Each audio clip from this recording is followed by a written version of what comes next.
We wish you a Merry Christmas. We wish you a Merry Christmas. Ya, gue sudah melakukan tradisi di mana gue membahas top 5 pembalap terbaik dan terburuk F1 2024 versi gue. Dan sekarang saatnya untuk membahas tradisi selanjutnya di mana awal musim gue sudah memberikan beberapa prediksi untuk F1 2024 ini. Dan kali ini gue akan melihat kembali prediksi-prediksi tersebut dan seberapa benar dan salahnya prediksi-prediksi tersebut. Akan sangat menyenangkan, bukan?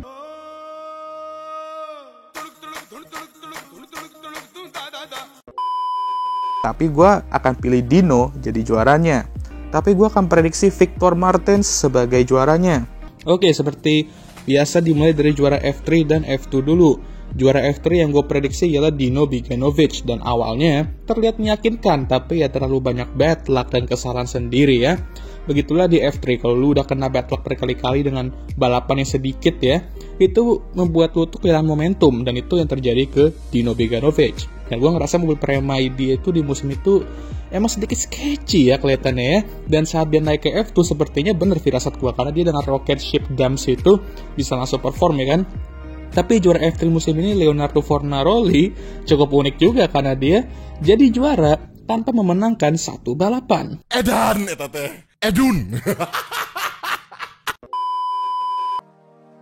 Nah, ngomong soal F2 dan bad luck, gue prediksi Victor Martins yang jadi juara F2 musim ini. Dan ini mah udah bad luck, mobilnya ampas dan underperforming jadi satu dah. Dan gue bener-bener ngejinx nih orang di musim ini. Tapi F2 mau segacor dan seseru apapun musim ini, bakal selalu kena overshadow sama Mecha Chrome Lottery, yang dimana ya mobilnya tuh bukan hanya nggak imbang ya, tapi mesinnya itu juga sangat amat tidak reliable cuy ya. Tapi balik lagi, ya begitulah hidup dan motorsport. Bahkan untuk feeder series kayak F2 dan F3 aja emang terbukti nggak seimbang itu. Nah, sekarang kita ke F1, dan tentu saja dia tidak lain gue prediksi akan jadi juara dunia ialah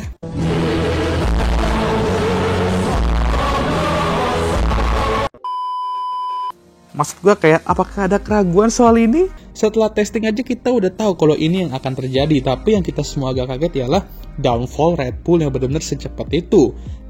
Akhirnya membuat Max ya agak harus bekerja ekstra keras untuk mempertahankan keunggulannya di awal musim. Tapi pada akhirnya dia kembali buktikan mengapa dia adalah seorang jurdun. Jadi ya satu prediksi akhirnya benar. Tapi gue nggak ngerasa kalau itu aja cukup untuk mempertahankan seat Red Bull-nya musim depan. Apalagi kalau dia terus dikalahkan oleh pembalap lain, terus inkonsisten kayak musim lalu. Jadi ya udah sayonara aja gitu kan. Jadi gue prediksi Checo akan keluar dari Red Bull setelah 2024. Yap, prediksi benar kembali di mana Checo keluar dari Red Bull setelah 2024 ya, di mana prediksi ini 99% hampir salah karena Checo perpanjang kontrak sampai 2026 dan ya Danny Ric underperforming. Tapi seperti biasa 2024 selalu memberikan kita plot twist, dan akhir musim pun plot twist itu masih terus berlanjut. Oke, sebenarnya gue nggak tahu ini plot twist atau enggak, karena bisa aja kalau misalnya Checo yang bertahan itu malah lebih plot twist lagi. Dan musim ini sepertinya nggak akan jauh berbeda. Tapi satu tim yang gue prediksi bakal ngasih Red Bull perlawanan yang cukup berat di musim ini ialah Ferrari. Oke, sebenarnya gue bener yang ini. Cuman yang gue salah ialah mereka bakal menjadi tim terdekat kedua ke Red Bull. Mereka sudah melampaui Red Bull sering di musim, tapi malah terlampau McLaren ya kan. Tapi tetap gue prediksi mereka akan jadi tim tercepat kedua di situ. Dan itu yang terjadi musim ini. Jadi 3 prediksi sudah bener lah ya. Anggap aja bener lah ya cuy ya, tim tercepat kedua gitu. Panas ketika gue memprediksi kalau George akan kembali mengalahkan Lewis di standings musim ini. Nah, prediksi ini kembali benar. George benar-benar mendominasi Lewis di qualifying musim ini, dan di race juga mengunggulinya. Ada benar kata gue di video itu. George pastinya akan lebih prioritaskan. Dan walaupun awal musimnya shaky, setelah itu dia benar-benar improve dan minim kesalahan. Jadi, nice lah untuk dia membuktikan prediksi gue benar di musim ini. Tapi yang gue prediksi ialah kedua tim ini akan berada di depan Mercedes setidaknya untuk berapa balapan di awal musim 2024 ini. Iya, McLaren bener banget ya. Tapi Aston Martin, iya di depan Mercedes, tapi maksudnya mesin Mercedes Williams. Soal kemenangan, tambahan prediksi. Lando nih, gue akan memberikan kesenangan ke fans mereka kalau musim ini Lando akan memenangkan balapan pertamanya. Lalu gue juga prediksi Lando bakal menang balapan. Dan ya, dia menang 4 dan sebenarnya bisa aja lebih banyak. Tapi ya wes lah, setidaknya yang itu gue bener lah dia menang balapan musim ini. Oke lah, sejauh ini 5,5 prediksi gue. Karena gue bener prediksi McLaren bakal di depan Mercedes, tapi Aston enggak. Jadi ya gue anggapnya bener setengah lah. Nah, untuk tim papan tengah abadi kesayangan kita semua, gue prediksi mereka akan mulai tergusur ke bawah. Ya, mereka benar-benar merosot ke belakang, jadi dia bener juga. Tapi hasil podium mengejutkan mereka di Brazil, dan peningkatan pesat di akhir musim membuat mereka kembali ke habitat mereka, yaitu di papan tengah. Tapi secara keseluruhan mereka memang merosot si musim ini, jadi gue akan menganggap ya ini bener ya kan. Dan itu berarti 6,5 sudah bener deh prediksi gue, dan gacor juga sejauh ini ya, banyak juga ya bener prediksi gue. Jangan so iya deh. Ya. Juga, nah ngomong soal RB, gue ngerasa mereka akan menjadi kuda hitam di 2024 ini. Oke, kuda hitam. Ya, ini salah ya, walaupun awal musim mereka cukup oke dan menuju ke arah situ.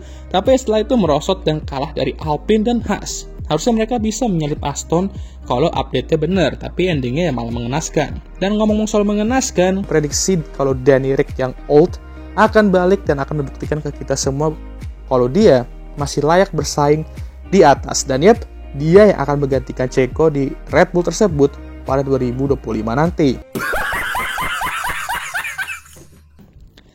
Aduh, maaf Danny Rick ya. Tapi gue kira setidaknya dia bakal gantiin Checo walaupun nggak perform bagus juga ya. Nyaris, tapi ya tidak terjadi karena backingan Checo yang sekuat Braun Strowman ya. Tapi anyway, next sama Sauber. Gue prediksi ya mereka akan bersaing untuk posisi ke-8 di Constructor. Lagi-lagi gue akan lebih memprediksi pembalap mereka. Dan Albon akan kembali konsisten kayak di 2023 kemarin. Tapi mungkin bakal sedikit sulit untuk meraih poin-poin besar. Ya, nggak juga sih ya. Karena Albon sedikit menurun menurut gue musim ini. Yes, dia masih mendominasi Logan, dan yes, mobil juga nggak sebagus musim lalu. Tapi setelah Franco datang, dia sedikit kewalahan dan beberapa kali gagal dalam mengekstrak kemampuan mobilnya. Ditambah banyak crash-crash besar musim ini yang merugikan dia dan timnya dalam segi finansial. Jadi gue nggak bisa bilang ini bener, jadi ya salah. Sauber, gue akan cukup bold ya, dan memprediksi kalau Zhou akan mengalahkan Valtteri musim ini. Nah, ini benar. Kalau kita lihat di standings, karena Zhou cetak poin dan Valtteri dapat telur aja. Tapi kalau dilihat dari head to head, justru Valtteri malah mendominasi dia, dan emang lucu aja kadang hidup itu ya. Yang kebiasaannya jelek mulu, sekalinya bagus tuh langsung melampaui yang kebiasaannya selalu bagus tapi apes mulu gitu ya kan. Ya itulah yang cocok untuk mendeskripsikan keduanya, tapi kita anggap prediksi bener karena gue emang lebih mention Zhou ngalahin dia di standings dan bukan di head to head. Jadi 7,5 prediksi gue, bener, not bad lah ya. Sesuai dengan apa kata Oji-san Ayo, kalau mereka akan berada di belakang musim ini ya, setidaknya untuk beberapa balapan awal ya. Ya, masalahnya tim prinsipal mereka sendiri, Ayo Komatsu, yang ngomong gitu, tapi ternyata mereka memiliki mobil yang solid di papan tengah dan mengejutkan banyak orang dan termasuk mereka sendiri ya kan. Inikah yang mereka maksud dengan merendah untuk meroket? Ya seperti begitu. Ya respect lah untuk Haas dan Oji-san Ayo yang telah membangun kembali tim ini dari era kegelapan Gunther. Gue tuh udah yakin pas dia tuh ngomong kayak, gue tuh gak akan seperti Gunther. Itu gue udah yakin banget pasti dia bakal menjalankan tugasnya dengan baik. Sederhana, tapi Netflix gak suka. Tambahan gue sih langsung gaspol aja kali, nyebutin beberapa. Pertama, Carlos Sainz bakal pindah ke Sauber atau Audi nanti 2026. Iya, tidak terjadi karena siapa yang mau pindah ke tim Gojek gitu ya. Max Verstappen bakal kembali gagal menang di Singapura. Ya, jelas lah ya, ini masih kryptonite Max Verstappen. Kimi Antonelli bakal naik ke F1 di 2025, tapi gua gak akan prediksi timnya. Yep, spot on, langsung naik ke F1 2025 dan bersama Mercedes. Kalau musim ini akan terdapat banyak pembalap yang meraih podium kayak musim lalu.